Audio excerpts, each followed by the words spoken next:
கர்த்தருடைய பரிசுத்த நாமத்திற்கு ஸ்தோத்திரம். இன்றைய நாளின் தியானத்திற்கென்று தெரிந்து கொள்ளப்பட்ட வேத வசனம் பரிசுத்த மார்க்கு எழுதின நற்செய்தி நூல் 12ஆம் அதிகாரம் 17ஆம் வசனம். மார்க்கு 12:17. அதற்கு இயேசு, ராயனுடையதை ராயனுக்கும் தேவனுடையதை தேவனுக்கும் செலுத்துங்கள் என்றார். Render to Caesar the things that are Caesar's, and to God the things that are God's.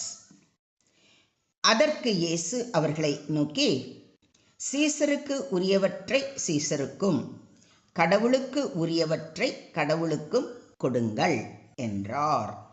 ஆமென். இன்றைய தியான வசனம் மிகவும் ஆழமான ஒரு வசனம். இது அரசாங்கத்திற்கு கொடுக்க வேண்டிய கடமையையும் தேவனுக்கு கொடுக்க வேண்டிய முழுமையான அர்ப்பணிப்பையும் ஒரே நேரத்தில் கற்றுக் கொடுக்கிறது. இது குறித்து சற்று ஆழமாக தியானிப்போம். இன்றைய தியான வசன வார்த்தைகளை இயேசு கூறிய சூழ்நிலை மிகவும் முக்கியமானது. யூத மத தலைவர்கள் இயேசுவை ஒரு கேள்வியில் சிக்க வைக்க முயன்றார்கள். ராயனுக்கு வரி செலுத்துவது நியாயமா இல்லையா என்று கேட்டார்கள். செலுத்த வேண்டும் என்றால் மக்கள் எதிர்ப்பார்கள், செலுத்தக்கூடாது என்றால் ரோம அரசாங்கத்திடம் குற்றம் சாட்டலாம் என்று நினைத்தார்கள். ஆனால் இயேசு அவர்களுடைய தந்திரத்தை அறிந்து ஒரு நாணயத்தை கொண்டு வரச் சொல்லி அதிலிருந்த இராயனுடைய உருவத்தையும் எழுத்தையும் சுட்டிக்காட்டி இந்த ஆழமான பதிலை தந்தார். ராயனுடையதை ராயனுக்கும் என்று சொல்லப்பட்டிருப்பதன் முதல் பாடம் நம்முடைய உலக பொறுப்புகளை உண்மையுடன் நிறைவேற்ற வேண்டும் என்பதாகும். நாம் வாழும் நாட்டின் சட்டங்களையும் ஒழுங்குகளையும் மதிக்க வேண்டும். அரசாங்கத்திற்கு செலுத்த வேண்டிய வரிகளை செலுத்த வேண்டும். நமக்கு கொடுக்கப்பட்ட குடியுரிமை பொறுப்புகளை நேர்மையுடன் செய்ய வேண்டும். இதன் பொருள் அரசாங்கம் தேவனுக்கு மேலானது என்பது அல்ல. மாறாக தேவனுடைய சித்தத்திற்கு முரணாக இல்லாத உலக பொறுப்புகளை நாம் நேர்மையுடன் நிறைவேற்ற வேண்டும் என்பதாகும். தேவனுடையதை தேவனுக்கும் என்று கூறியிருப்பது இந்த வசனத்தின் மிக முக்கியமான பகுதி. நாணயத்தின் மீது ராயனுடைய உருவம் இருந்தால் அது ராயனுக்கு செலுத்தப்பட வேண்டியது. ஆனால் நம்மீது யாருடைய உருவம் இருக்கிறது? அப்படி யோசிச்சு பாருங்க. தேவன் தம்முடைய சாயலாக மனுஷனை சிருஷ்டித்தார். அவனை தேவ சாயலாகவே சிருஷ்டித்தார். ஆணும் பெண்ணுமாக அவர்களை சிருஷ்டித்தார் என்று ஆதியாகமம் 1:27 வாசிக்கிறோம். அதனால் நம்முடைய வாழ்க்கையே தேவனுக்கு சொந்தமானது. நம்முடைய உயிர், உடல், நேரம், திறமைகள், செல்வம், குடும்பம், எதிர்காலம், சிந்தனைகள், இருதயம் என்று எல்லாவற்றையும் நாம் தேவனுக்கு கொடுக்க வேண்டும். ராயனுக்கு ஒரு நாணயத்தை கொடுக்கலாம், ஆனால் நம் தேவனுக்கு நம்மையே கொடுக்க வேண்டும். வரி மட்டுமல்ல, வாழ்க்கையே தேவனுக்கு சொந்தம். இந்த வசனத்தை வெறும் வரி செலுத்த வேண்டும், வெறும் காணிக்கை செலுத்த வேண்டும் என்ற அளவில் புரிந்து கொள்ளக்கூடாது. இயேசு நம்மிடம் கேட்பது, நீ தேவனுக்கு செலுத்த வேண்டியதை செலுத்துகிறாயா என்பதுதான். நாம் தேவனுக்கு செலுத்த வேண்டியது பணம் மட்டுமல்ல. அவருக்கு கொடுக்க வேண்டியது நம்முடைய விசுவாசம், கீழ்ப்படிதல், ஆராதனை, பரிசுத்த வாழ்க்கை. இதை விசுவாசிக்கிறீங்களா?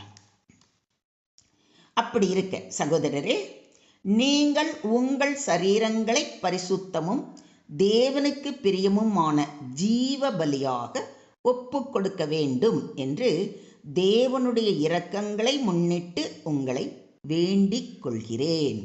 இதுவே நீங்கள் செய்யத்தக்க புத்தியுள்ள ஆராதனை என்று பவுலடிகளார் வலியுறுத்துவதை ரோமர் 12:1 வாசிக்கிறோம்.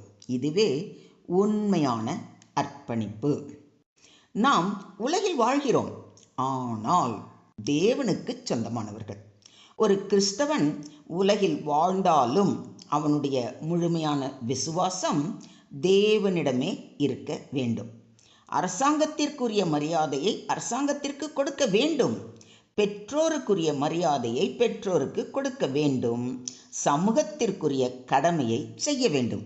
ஆனால் ஆராதனை தேவனுக்கு மட்டுமே. தேவனுடையதை என்று இயேசு சொன்னார் என்பதை குறித்து சற்று ஆழமாக பார்ப்போமா? இயேசு தேவனுக்கு ஏதாவது கொடுங்கள் என்று சொல்லவில்லை. தேவனுடையதை தேவனுக்கு கொடுங்கள் என்றுதான் கூறுகிறார். அதாவது ஏற்கனவே தேவனுக்கு சொந்தமானதை அவருக்கே திரும்ப கொடுப்பது. நம்முடைய வாழ்க்கையும் அவருடைய பரிசு. நம்முடைய சுவாசமும் அவருடைய பரிசு. நம்முடைய திறமைகளும் ஆசீர்வாதங்களும் அவருடைய கிருபையால் நமக்கு கிடைத்த பரிசு. எனவே நாம் அவருக்கு கொடுப்பது உண்மையில் அவருடையதே அவரிடம் திருப்பி கொடுப்பதாகும். இதையும் விசுவாசிக்கிறீங்களா? எந்த மனுஷனும் மேலான அதிகாரம் உள்ளவர்களுக்கு கீழ்ப்படிய கடவன். ஏனென்றால் தேவனாலே அன்றி ஒரு அதிகாரமும் இல்லை. உண்டாயிருக்கிற அதிகாரங்கள் தேவனாலே நியமிக்கப்பட்டிருக்கிறது என்று ரோமர் 13:1 வாசிக்கிறோம். ஒழுங்கான சமூக வாழ்க்கைக்கும் அதிகாரத்தை மதிப்பதற்கும் முக்கியத்துவம் கொடுக்க வேண்டும். ஆகையால் யாவருக்கும் செலுத்த வேண்டிய கடமைகளை செலுத்துங்கள். எவனுக்கு வரியை செலுத்த வேண்டியதோ அவனுக்கு வரியையும், எவனுக்கு தீர்வையை செலுத்த வேண்டியதோ அவனுக்கு தீர்வையையும் செலுத்துங்கள். எவனுக்கு பயப்பட வேண்டியதோ அவனுக்கு பயப்படுங்கள். எவனை கனம் பண்ண வேண்டியதோ அவனை கனம் பண்ணுங்கள் என்று மிக தெளிவாக அறிவுறுத்தப்பட்டிருப்பதை ரோமர் 13:7 வாசிக்கிறோம். வரி, மரியாதை, பயம், கனம் யாருக்கு எது உரியதோ அதை அவரவர்களுக்கு செலுத்த வேண்டும். சமூக கடமையும் தேவ பயமும் ஒன்றுக்கொன்று எதிரானவை அல்ல.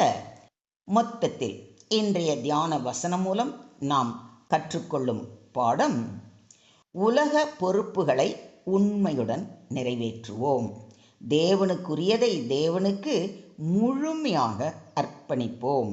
எல்லாவற்றிற்கும் மேலாக தேவனுக்கு முதலிடம் கொடுப்போம். ஓகேவா? ஒவ்வொரு நாளும் நம்மை நாமே கேட்டு திருத்திக் கொள்ள வேண்டிய கேள்விகள் 3. 1. நான் மனிதர்களுக்கு கொடுக்க வேண்டியதை நேர்மையாக கொடுக்கிறேனா? 2.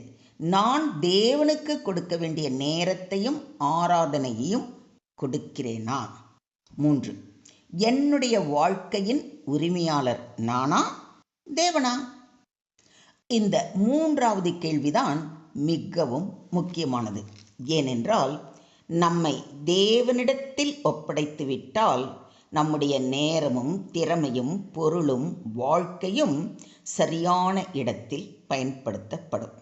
சுருக்கமாக சொல்வதானால், இன்றைய தியான வசனம் நமக்கு ஒரு சமநிலையை கற்றுக் கொடுக்கிறது. உலகில் நம்முடைய பொறுப்பை செய்ய வேண்டும், ஆனால் உலகத்திற்காக வாழக்கூடாது. மனிதர்களை மதிக்க வேண்டும், ஆனால் தேவனை மட்டுமே ஆராதிக்க வேண்டும். அரசாங்கத்திற்குரியதை அரசாங்கத்திற்கு கொடுக்க வேண்டும், தேவனுக்கு உரியதை தேவனுக்கு கொடுக்க வேண்டும். இறுதியில் தேவனுக்கு உரியது என்ன? நாம் தானே. ஆகவே இன்று நாம் சொல்லுவோம், ஆண்டவரே, என்னுடைய வாழ்க்கை உமக்கே சொந்தம். என்னுடைய நேரம், திறமை, செல்வம், உடல், சிந்தனை, எதிர்காலம் அனைத்தையும் உமக்கே அர்ப்பணிக்கிறேன். என் வாழ்க்கையின் மூலம் உமது நாமம் மகிமைப்படட்டும். சகல துதி, கன, மகிமை யாவையும் ஒருவருக்கே செலுத்துகிறோம். மீட்பர் இயேசுவின் மூலம் ஜெபம் கேளும் எங்கள் ஜீவனுள்ள தகப்பனே. ஆமென்.